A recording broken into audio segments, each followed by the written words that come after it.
नमस्कार, आदाब। मैं हूं आपके साथ दिव्यांशु सिंह। दिन दुनिया के आज के इस एपिसोड में आपका बहुत स्वागत है। मक्का समझौता, जिस धड़े की नींव सऊदी अरब के मक्का में रखी गई और जिसके विस्तार को लेकर कभी ईरान तो कभी मिस्र के शामिल होने की कयासबाजी लगती है, उसमें अब बांग्लादेश जुड़ चुका है। उसमें अब बांग्लादेश के नाम की चर्चा तेज है। हालांकि बांग्लादेश को लेकर कयासबाजी नहीं बल्कि शामिल होने पर लगभग पक्की खबर है।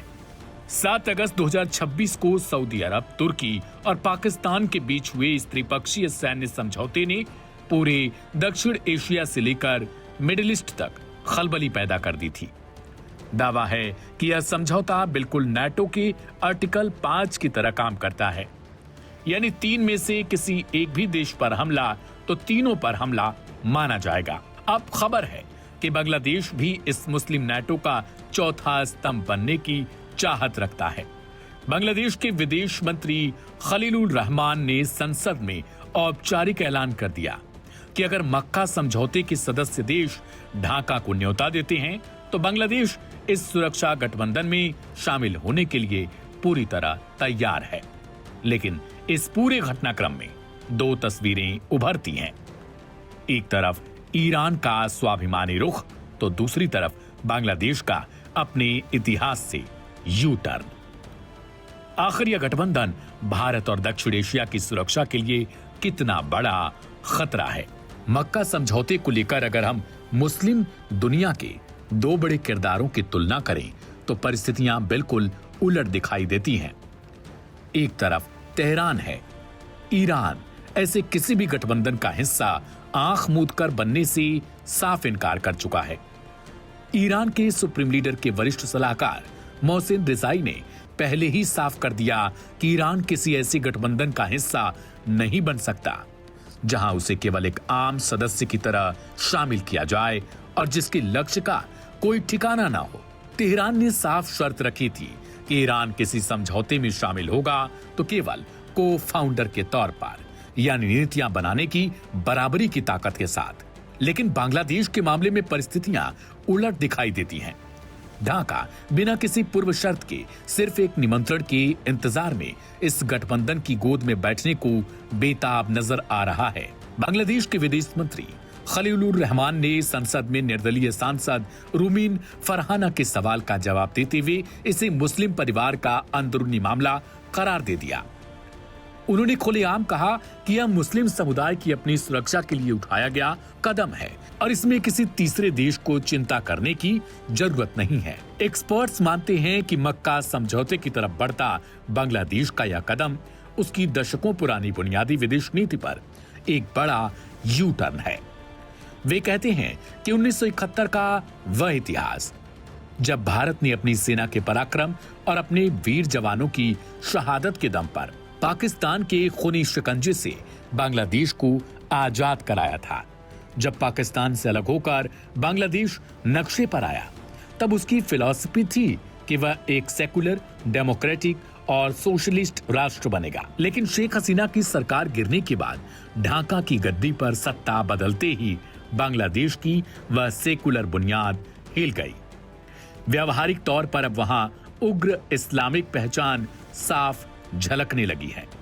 बीबीसी की एक रिपोर्ट में अंतर्राष्ट्रीय मामलों के जानकार और ओपी जिंदल ग्लोबल यूनिवर्सिटीज के प्रोफेसर खीमराज जहांगीर ने बात करते हुए कहा, जब बांग्लादेश बना था तो उसकी पहचान धर्मनिरपेक्ष थी, लेकिन अब सऊदी अरब, तुर्की और पाकिस्तान जैसी शुद्ध इस्लामिक एजेंडे वाले देशों के साथ हाथ मिलाकर बांग्लादेश खुद को एक कट्टर मुस्लिम ब्लॉक के साथ जोड़ रहा है। जमाते इस्लामी के प्रमुख शफीकुर रहमान का संसद में मक्का समझौते का खुलकर समर्थन करना भी इस बात का सबूत है कि बांग्लादेश अब अपनी ऐतिहासिक पहचान को भूल चुका है। बीबीसी की उसी रिपोर्ट में अंतर्राष्ट्रीय मामलों के विशेषज्ञ प्रोफेसर इनाम खान ने बात करते हुए एक और अहम बिंदु उठाया। उन्होंने कहा, बांग्लादेश लंबे वक्त से रोहिंग्या शरणार्थी संकट से जूझ रहा है। ढाका को लगता है कि मक्का समझौते का हिस्सा बनने के बाद तुर्की, पाकिस्तान और सऊदी अरब अंतर्राष्ट्रीय मंचों पर रोहिंग्या मुद्दे को सुलझाने में उसका रणनीतिक इस्तेमाल कर सकते हैं। बांग्लादेश के विदेश मामलों के सलाहकार हुमायूं कबीर ने तो साफ कह दिया है कि बांग्लादेशी लोगों का मक्का से भावनात्मक लगाव है, इसलिए इस सुरक्षा समझौते में शामिल होना कोई असामान्य बात नहीं है। सूत्रों के मुताबिक प्रधानमंत्री तारिक रहमान को इसमें शामिल होने के लिए सऊदी की ओर से न्योता भी मिल चुका है, लेकिन बांग्लादेश का यह रणनीतिक कदम पड़ोसी देश भारत के लिए किसी बड़े खतरे से कम नहीं होगा।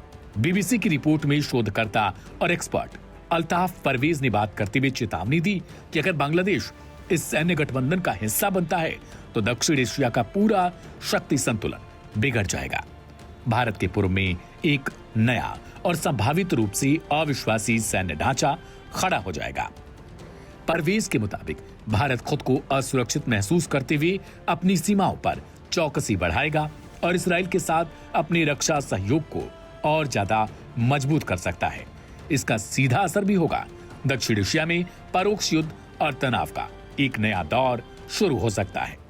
तीन तरफ से भारत से घिरे बांग्लादेश की सरजमी पर अगर पाकिस्तानी सेना और तुर्की के सैन्य सलाहकारों की आवाजाही मक्का समझौते के नाम पर शुरू होती है तो यह भारत के उत्तर पूर्वी राज्यों और सिलीगुड़ी कॉरिडोर के लिए बहुत गंभीर सुरक्षा चुनौती बन सकती है और भारत को मजबूरन गंभीर एक्शन पर भी धकेल सकती है। जिस बांग्लादेश को भारत की सेना ने अपनी खून से सींचकर आजादी दिलाई थी, आज वही बांग्लादेश अपनी सेकुलर छतरी उतारकर क्या जिस पाकिस्तान से आजादी मिली उसके पाले में बैठेगा?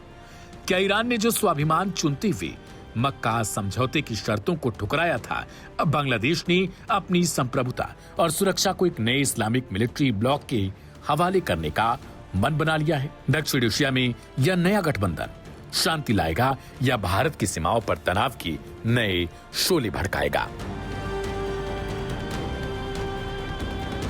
तो आज का दिन दुनिया प्रोग्राम आपको कैसा लगा हमें कमेंट बॉक्स में जरूर लिखें, क्योंकि आपके उन कमेंट्स को हम जरूर पढ़ते हैं और उसके बाद हमारे शो में जो भी बदलाव चाहिए आपके मन मुताबिक उसे उसी तरीके से पेश करते हैं।